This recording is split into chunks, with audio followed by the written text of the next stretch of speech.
Greetings and salutations, folks. I hope everyone is doing well and welcome to today's bonus upload. Before we jump on into it, a couple quick links.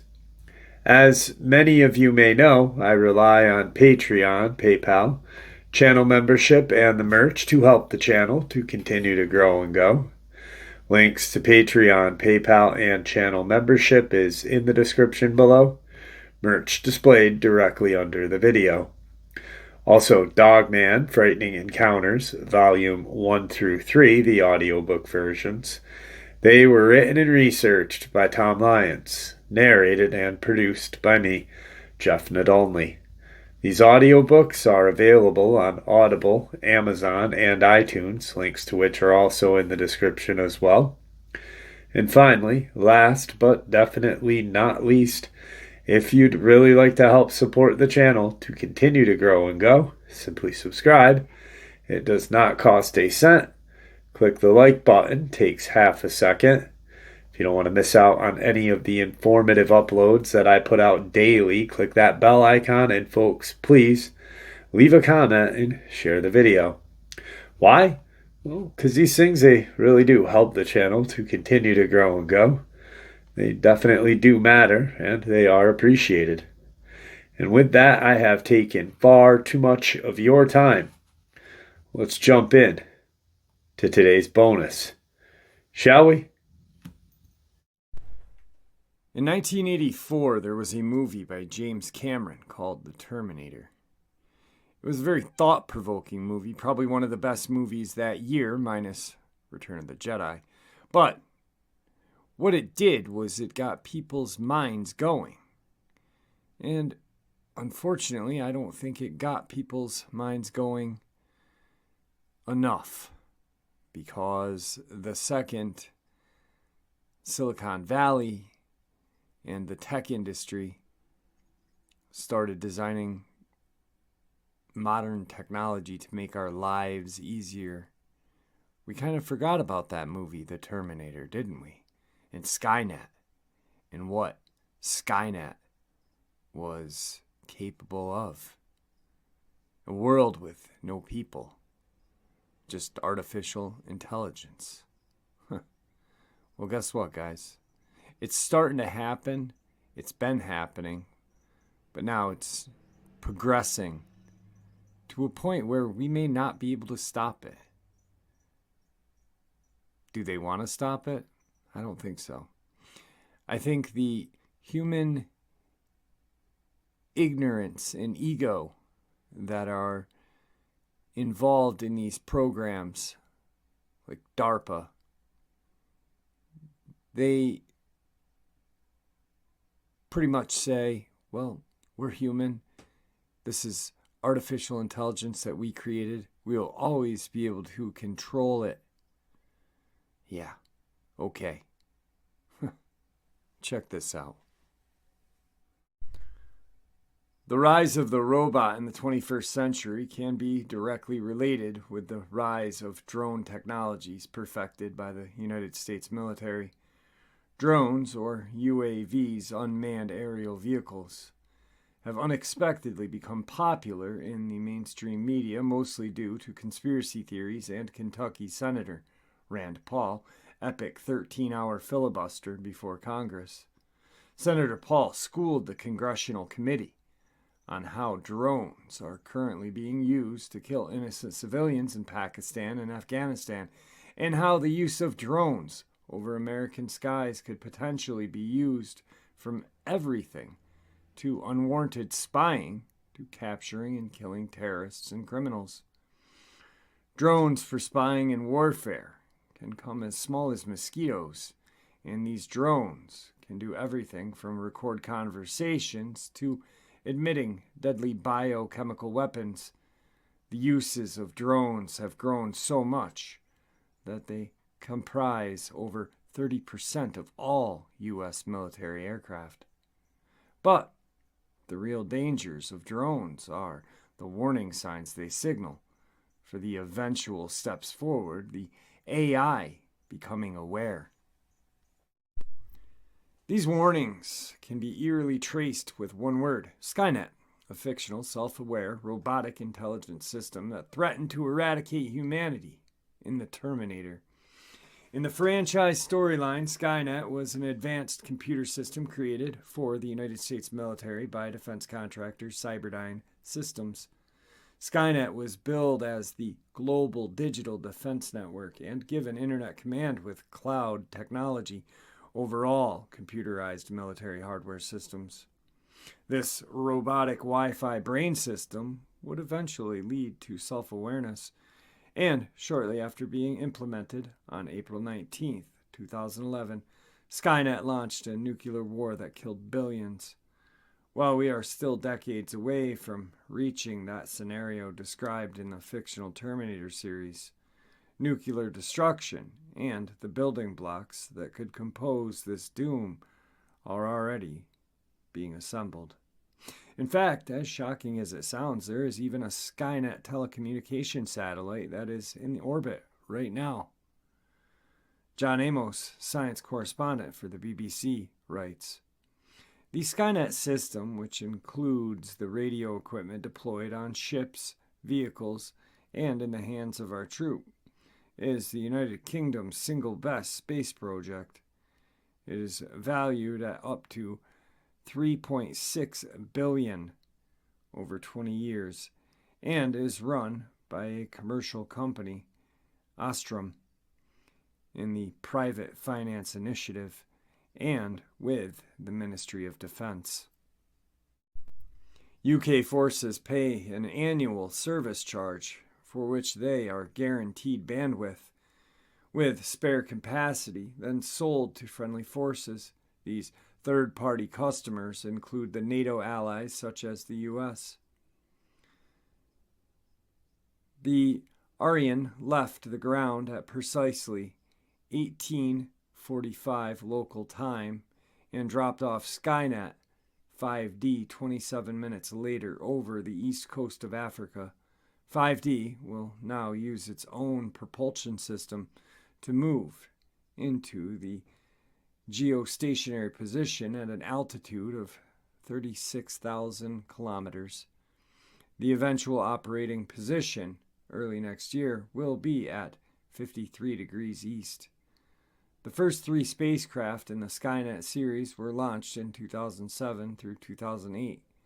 They all match the sophistication of the very latest civilian platforms used to pass TV, phone, and internet traffic, but have been hardened for military use. Classified tech on board will resist, for example, attempts to disable the spacecraft with lasers or to jam their operations with rogue signals. Since its launch, Skynet has been integrated with NATO's military operations and is solely responsible for the destruction caused by NATO's execution drone programs. According to Wikipedia, Skynet is a family of military satellites now operated by Paradigm Secure Communications on behalf of the Ministry of Defense, which provides strategic communication services to the 3 branches of the British Armed Forces and to NATO forces engaged in coalition tasks. During the 2012 NATO summit, politicians and military leaders talked openly for the first time about using and legalizing robots for warfare.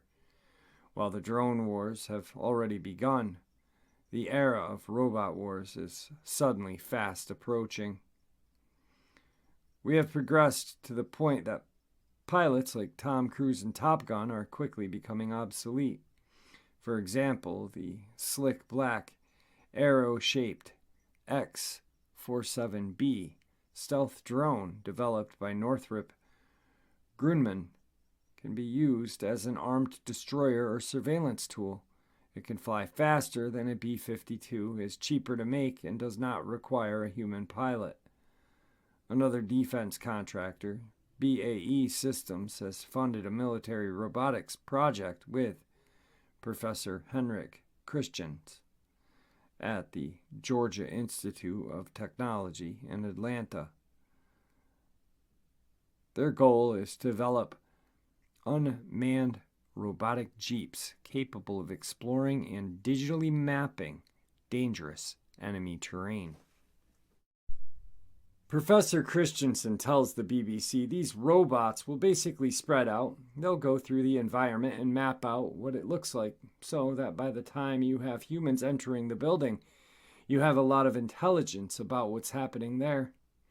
While the emphasis on Christensen's project is mostly information gathering, the arrival of armed robots programmed for death on the battlefield raises profound questions that go beyond the sick reality of creating machines to kill human beings.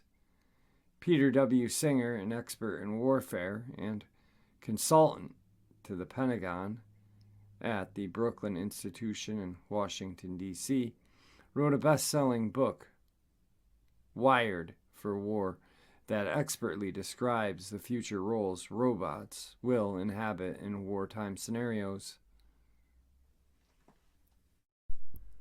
Whether it's mothership swarms or some other concept of organizing for war that we have not yet seen, it is still unclear what doctrines the United States military will ultimately choose to organize its robots around.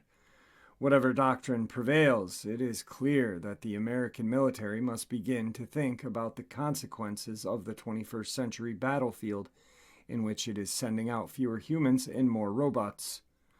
With the rise of drones and our understanding of robotics, a recent announcement made by the Obama administration has once again fueled conspiracy theories concerning the arrival of Skynet.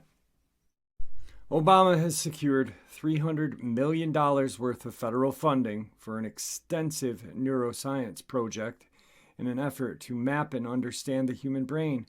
This 10-year project has led to speculation that Obama's neuroscientists will pave the way for advances in artificial intelligence, thus laying the groundwork that will eventually allow AI to become aware. European scientists have already created the Rapata, an online brain that describes unfamiliar objects to robots. Inspired by Hayao Miyazaki classic anime fable Castle in the Sky, in the film, Rapata is where the robots live. This Rapata brain database serves as the cloud warehouse of knowledge that robots can access via Wi-Fi to ask for help when confronted with unknown situations. This web-based service can also take over the robot's automation and can navigate, do physical labor, or understand human speech in various languages. Using cloud-controlled Wi-Fi technology instead of onboard computation reduces the cost of creating robots and allows robotic thought processes to be downloaded via the web. This cloud-based system of brain computing will only intensify in time as our ways to feed it via improvements in fiber optic wires steadily improves. Fiber optic wires are capable of holding 100 gigabytes per second, but their clumsy and dangling appearance make them a storage annoyance and quite useless on the battlefield or in the air. To solve this problem, the Defense Advanced Research Project Agency, Darpa, has created a new program intent on perfecting the type of technology needed to run fiber optics through the cloud.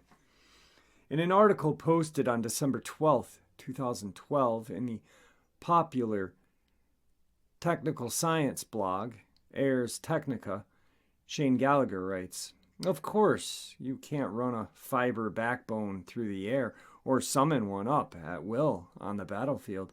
That's why the Defense Advanced Research Projects Agency has launched a program to create technology the same sort of bandwidth as fiber optic backbones, 100 gigabytes per second. If successful, the program could mean not just faster data connections on the battlefield, but better broadband for people in remote areas and cheaper expansion of cellular networks." The effort, called the 100 gigabyte per second RF backbone, or 100G in DARPA shorthand, seeks to do more than just overcome the physics that limit current radio-based data connections using the Defense Department's Common Data Link, CDL, standard protocol.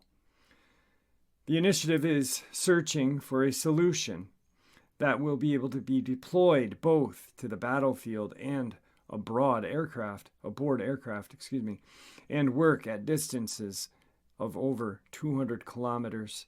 The most likely route to create this sort of Skynet is to use the same sort of technology used to collect much of the data in the first place: synthetic aperture antenna technology. There have been a number of efforts to turn the active electrical scanned array, or AESA, radars of fighter aircraft into dual-purpose systems capable of both acting as radar and as a data link. Raytheon, L3 Communications, and other companies working on previous DARPA-funded projects have demonstrated the creation of airborne mobile ad hoc networks by connecting a data modem to the AESA radar. This turns some of the transmissions array into a multiplex transmitter and establishing network connections of over 4.5 gigabytes per second. DARPA sees the next leap in data throughout coming from improvements in extreme high frequency EHF radio technology using wavelengths measured in millimeters. EHF frequencies such as the 60 gigahertz frequency used at the top end of the WiGig standard are typically only effective for communications at short range and within line of sight. But DARPA believes that by using techniques in the modulation of signals, including quadrature amplitude modulation, QAM, the millimeter waveband can be used over much greater distances through cloud cover and to achieve even higher throughout. Theoretically, this could also provide a necessary bandwidth needed to house an advanced internet grid strong enough for an artificial intelligence to become aware to the extent of controlling networks of robot killing machines. DARPA has also spent close to $200 million funding the StarNet chip program, which is a study on how to improve semiconductors with nanomaterials, spintronics, and swarm computing techniques. That word, those swarm computing techniques, that's just scary. Anyway, sorry. With over 6 universities conducting experiments in 6 different fields of study, the project aims to create a non-conventional materials and devices that have nanoscale structures and quantum-level properties. The research looks at atomic scale engineered materials and structures of multifunction oxides, metals, dielectrics, and semiconductors as they are used in analog, logic, and memory devices. The most significant research is being carried out at the Terra Swarm Research Center at the University of California, Berkeley.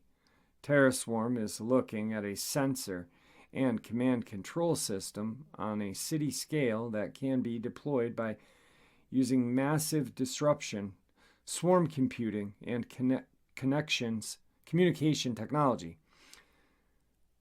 This project looks at a swarm sensor, big data processing, cloud computing, to work on a smarter city, to use the IBM logo. This blatant attempt at creating Skynet is now out in the open and accelerating with incredible speed. A recent announcement by legendary futurist Ray Kurzweil sent shockwaves throughout the Google Skynet conspiracy forums when Kurzweil told the media that he is working with Google to create the next generation of AI networks Coswell, a certifiable genius who reinvented the musical synthesizer and created machines that helped the blind read, among other inventions, is currently building a computer module that will be able to mimic the human brain. Oh my God. He claims that along with AI eventually becoming self-aware, that also our personal computing laptops will shrink to the size of a blood cell and will be over 1 billion times stronger. By the time Google wakes up, it will have every known fact and record of every human that has ever lived. Google already has a self-taught virtual brain program already in place. Using pattern recognition and sound recognition, the neural network could be getting closer to understanding context and information surrounding a central target, like scanning the background of an image to learn where the photo was taken by using existing similar images and geotagging data. Of course, Google is quick to point out that this is really still just a first step towards a true artificial intelligence. Although Google's neural network technology is smaller than a human brain, can beat humans at certain tasks, and can teach itself and get more efficient at learning, it still can't reason, which is essential for intelligence. So the neural network can find specific visual data faster than humans can, and it can match shapes and patterns and ultimately do jobs that would be incredibly tedious and boring for humans. But it can't draw from the outside world and reason out the why or how of a thing. Why and how are the most powerful of all questions, and both the asking and drive to answer those questions are the true mark of intelligence. Google's brain cannot do that yet. But the question still stands. When the day does come that Google or some other company creates a true artificial intelligence, will you be there with pitchforks and torches, or with an offering of peace to our new Cylon overlord? With the realization that drone and robotic technology might reach self-aware AI levels faster than anyone dares to admit, the Human Rights Watch and Harvard Law School International Human Rights Clinic jointly released a mind-blowing 50-page report entitled Losing Humanity: The Case Against Killer Robots, November 19, 2012. The report makes clear that banning killer robots before it's too late is crucial to the survival of the human race. The report cites the out-of-control drone programs and Darpa's zeal for building fully autonomous weapons.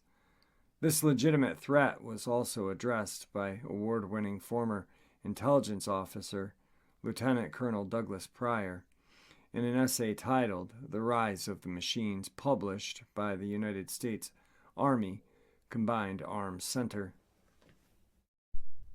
Pryor writes, "It seems heartbreakingly obvious that future generations will someday look back upon the last decade as the start of the rise of the machines, robots so advanced that they make today's predators and reapers look positively impotent and antique. These killer robots, though, will share one thing in common with their primitive ancestors. With remorseless process, they will stalk and kill any human deemed a legitimate target by their controllers and programmers." Dr. Roman Yamplowski, a computer scientist at the University of Louisville, Kentucky, has been one of the leading proponents of creating fail-safe mechanics to prevent AI from getting out of hand. He proposed new ideas outlining ways to contain and restrict robotic intelligence. His theories were released in a March issue of the Journal of Conscious Studies. He envisions trapping Skynet inside a cloaked virtual machine, already running inside a computer's operating system without the aid of internet access. Yamplowski worries that without laws implementing how advanced AI systems can grow to, there is no stopping the robots that, overriding human-given commands simply by developing an unforeseen rise of intelligence and self-awareness. Jampolsky claims that a clever breed of artificial intelligent robots would be able to do that, discover new attack pathways, launch sophisticated social engineering attacks, and reuse existing hardware components in unforeseen ways. Such software is not limited to infecting computers and networks, but it can also attack human psyche, bribe, blackmail, brainwash those who come in contact with it. The catch-22 is that until we have fully developed super intelligent AI, we cannot fully test our ideas. But in order to safely develop such AI, we need to have a working security measure. Our best bet is to use confinement measures against subhuman AI systems and to update them as needed with increasing capacities of AI. Despite Jampolsky's concerns and safeguard ideas, most experts believe that it would be impossible to keep an AI locked in a bottle like a genie forever. There are just too many behind-the-scene interest groups, defense contractors, and various militaries around the globe spending ridiculous amounts of money, willing to rush face-first into a rabbit hole of robotics. If that rabbit hole ends up spitting out AIs that have reached levels beyond human scientific understanding and starts to deploy powers such as psychic abilities, telepathy, and psychokinesis, then Pandora's box will take on a whole new meaning. Jampolsky warns, if such software manages to self-improve to levels significant beyond human-level intelligence, the type of damage it can do is truly beyond our ability to predict or fully comprehend. Hugh Price, Bertrand Russell, professor of philosophy, at Cambridge, Martin Rees, an emeritus professor of cosmology and aerophysics at Cambridge, and Jan Tallinn, the co-founder of Skype, all share Dr. Jampolsky's views and have co-funded a project together with robotic experts at the University of Cambridge, where they are currently conducting research into extinction-level risk scenarios that humanity faces with the rise of artificial intelligence.